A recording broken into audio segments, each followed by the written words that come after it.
Lemon meringue pie does not need to be complicated. It can honestly be pretty simple. Just follow these steps. So let's get started on making one of my favorite pies because you want this in your life. One of my favorite pies for spring, and I'm gonna guess yours too, is a lemon meringue pie. You want that really tart but sweet lemon filling that really gives you that hit of acidity, but also the sweetness of the fruit. And then you want a lot of meringue on top. If you're like me, you want a lot of meringue. Like frosting on a cake, you need a lot. So that's what this is all gonna be about. We have a beautiful baked pie crust.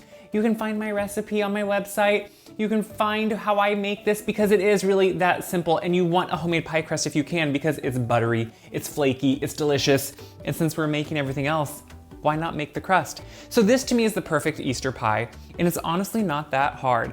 And if you haven't made a lemon curd, that's pretty much what we're making to put in this pie.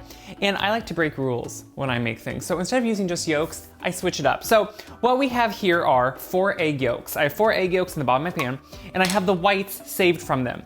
These whites are gonna become our meringue, but sometimes I make them the next day, whatever it is. So I have them in an airtight container. I'm gonna store those away in the fridge until I'm ready to make the meringue. What we're now gonna add to this is 4 whole eggs. So often you need a lot more yolks, but I always think, man, that's a lot of waste with all those whites. So I instead add whole eggs. So in here now we have whole eggs and the egg yolks, all that we need in there. And yeah, don't freak out. We're all gonna do this in one pan and get it all ready. So next what we have is, we need some sugar. Yeah, a curd needs sugar, especially when you're talking about lemon and you have that tartness. So we're gonna offset it with sugar. Now remember, this is for a whole pie, so it's not quite as much sugar as you would think. We're also gonna add in messy, but cornstarch. What does cornstarch do? So the egg yolks will thicken it and give you a nice viscosity. But to make this cut for a pie and keep a really good slice, you need cornstarch also. So we're gonna mix that in there with that sugar. And we're gonna whisk it just a little bit to combine with the eggs and start getting it going. Now, as you can see, one big difference here that I do with my curds, I'm not tempering the eggs. I'm not adding it necessarily later on with the liquid. I am mixing it all together in the beginning, which is really different, but guess what? I find that it works, and that's what matters. So now that we have that mixed, what do we need? We need lemon juice. So I have it started here, and what we're gonna do is just take fresh lemons. Don't even think about adding that bottled stuff. It does not have near the same type of bright flavor that we need for a lemon pie. So I am juicing them right in here. And guys, sometimes you just mess up in the kitchen. Guess what? You keep going. You're just probably not gonna be on camera showing your mess ups. That's okay.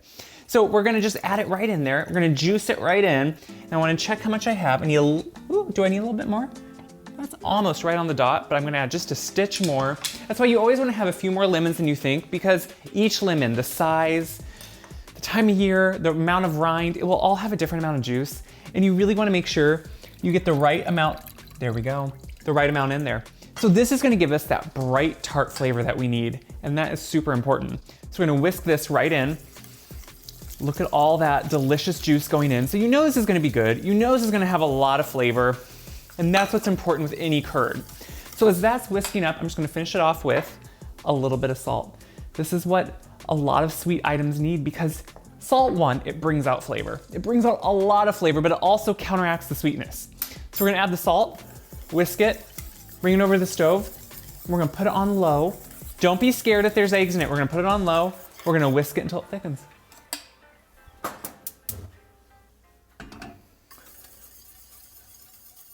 So you wanna cook this, as you can see, it's starting to get really thick until it gets this nice viscosity. And do you see how it's starting to keep a nice thickness? Some people do the test where they pull some up and wanna run their finger through it.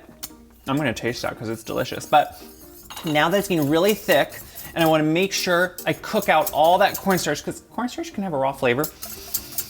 And you can just know it by how thick it's getting. You can see as I'm whisking it, it's starting to hold and keep that shape. See that? We're just getting a few bubbles now around the edges. That means this is ready to go. That cornstarch is all activated, so I'm gonna turn off the oven, the stove here, and we're gonna bring it over. That's how easy it is. I think sometimes we overanalyze things like curds, how hard they could be.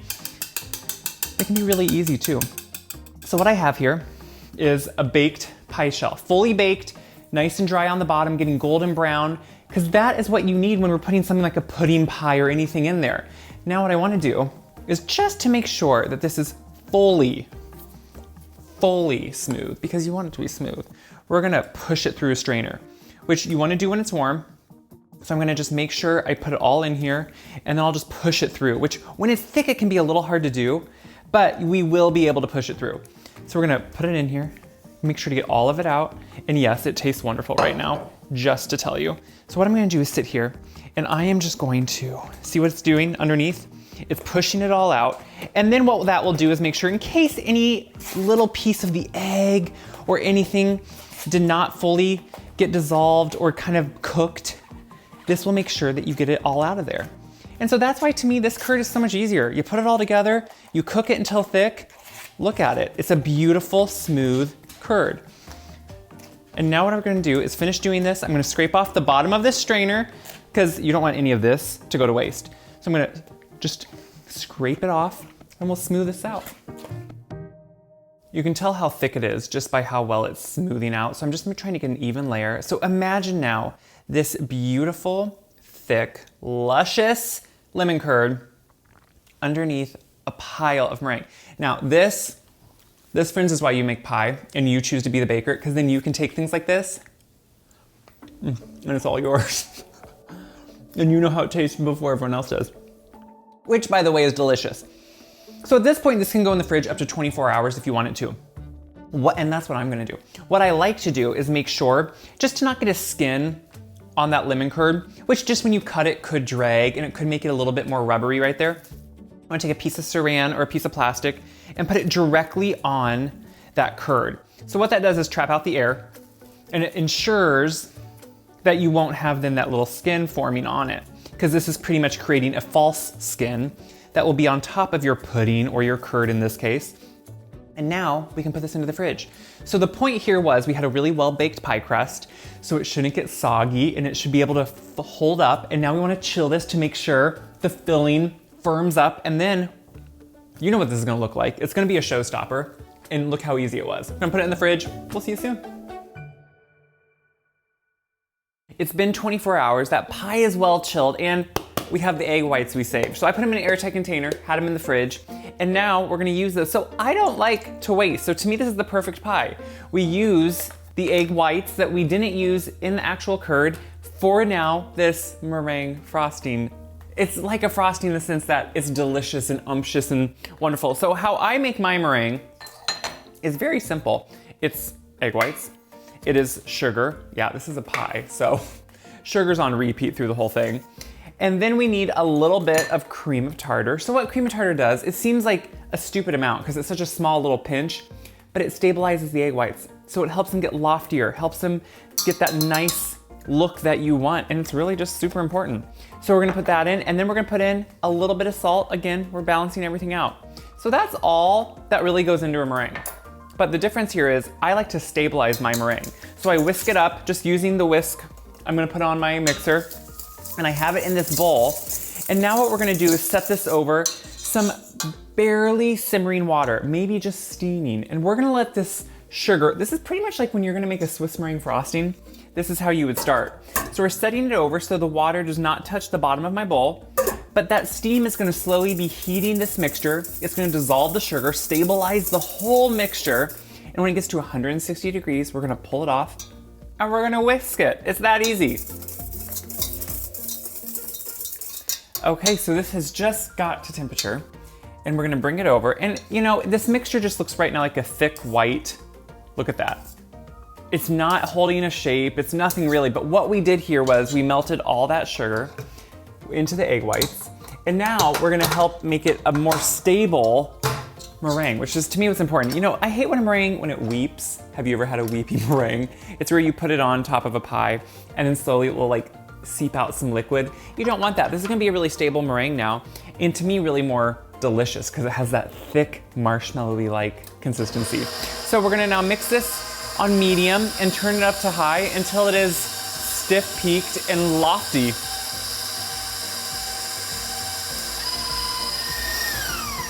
So if you look in here, you can see this has really changed. It is thick and glossy and is beautiful. I mean, look. Oh, hello, isn't that pretty? So this is good as it is. I think it always needs just a stitch more flavor, so I added in some vanilla. Vanilla just rounds it out, gives you more of that beautiful, full flavor. Now, this is where if you were gonna make a Swiss meringue buttercream frosting, which to me is like my favorite, this is where you'd start adding butter. We're not gonna do that. We're just gonna mix in the vanilla.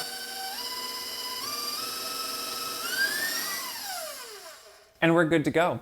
So what you see here is the pie we made, and it has no skin on it because we put that plastic wrap right on it. And look how beautiful that is. You can tell this is really set up, and that's what you need because we want to be able to cut this into nice pieces that hold together. And so to do that, you need to make sure that you cook your curd long enough on the stove, which is what we did. You always, I think the thing with curd or any type of filling like this or a pudding, you cook it slightly longer than you think you need to. And then you know it's really thick. So what we're gonna do now is put on this beautiful, luscious, I mean, look at this meringue. Is that not beautiful? So we're gonna put it on. Oh, this is my favorite. And we're gonna put it all over. Oh yeah. And just make sure to get it all on there. It's kind of like, to me, in between a frosting and a meringue, which is what I like. Now, if you wanna do a traditional meringue, that's fine, you can do that. I wanna make sure I get this out to the edges. Oh yeah. Cover that up because that is what is traditional here. So it's not as lofty as like those mile-high meringues, but to me, it's so much more delicious and umptious and almost, dare I say, decadent, which is what a pie should be. So I'm creating some peaks, some valleys, because this is when you actually go to brown it to get that meringue a little bit of color. That's what's gonna give you the color, is to have more of those little areas where it can have the browning occur and have more white show through underneath. So don't feel bad taking a spoon and kind of just dragging it and making little circles, and then those peaks just kind of fall over on themselves. This is kind of the fun part. Okay, so now I'm gonna taste it just to make sure. I love marshmallow. It's pretty much marshmallow cream. It's good. So if you don't have this big of one, that's okay. You can put it under a broiler too if you feel comfortable. I like to have the more control. And so I like just a slight, so you can take it and start with where you think, and see how we're getting some browning? You wanna always be moving it, always be turning it, always be just giving it kind of, because you don't know how quickly it's gonna brown. So I'm taking this flame and I want it to have those nice color, oh yeah. I wanna get that nice color on it. So I'm gonna continually be oh yeah, see all that? I'm gonna keep doing this until I get a nice even tone kind of everywhere I want. And then guys, we'll try it. So take it as dark as you want. It's, you know, you can have your Julia Child moment. You can have no fear and do something you haven't done. I feel like that's what she taught us, is to just do it. Just have no fear and enjoy the process. So when you cut a meringue, that to me is one of the hardest parts of meringue. I like to have sometimes a warm knife. So if I can have some warm water, put the knife in it, take it out, take off that water. And we're gonna cut a piece, guys. This is always, to me, the hardest part. But it's also, it's just part of the process. And so don't have fear. The first piece isn't always the perfect one, and that's okay. In between, I do like to go through, because again, it's meringue. We went to the work of making it. We went to the work of it being pretty. Let's make sure we go to the work of it staying pretty. So we're gonna cut a nice piece. You should always usually cut 2 pieces, but on camera that can take extra time, so I don't always. We'll see if I need to cut though a second piece to get this out. So what you do is you say a prayer. You hope no one's watching you. While I have all of me watching you, hopefully the day you're making this pie, you have no one watching you. That will be more important. And then you just pull. Now, the best time to see this is gorgeous, actually. That's perfect, but look at this pie.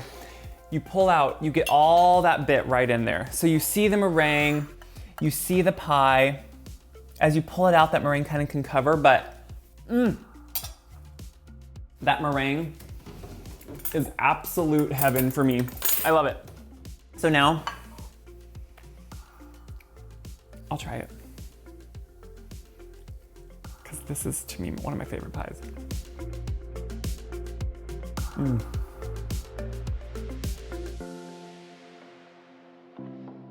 This is good. It's classic. What I like about this better is The meringue is more of a frosting consistency. So instead of that airy, spongy meringue that can kind of be wet, this one has a richness to it that I love. And it really offsets that really strong tart lemon curd, which really comes through. That's the point of a lemon meringue pie. You want that lemon to be front, forward, and right in your face and right at the front when you're tasting it. And that's what I get, and then it's offset by the sweetness of the meringue, which is delicious. So what do I hope you do with this? I hope you take the plunge and I hope you make a lemon meringue pie because it's doable. It's pretty simple, honestly, if you just break it into steps. And if I can do it, I know any of you can do it. So share this video around. So yeah, that helps me, but so everyone else can see, this is super doable that you can do at home for a special occasion, for maybe an Easter meal, whatever it is. Check my website, wiseguy.com, for this recipe. All my other recipes are on there. Until next time, have something sweet. It'll make you feel good.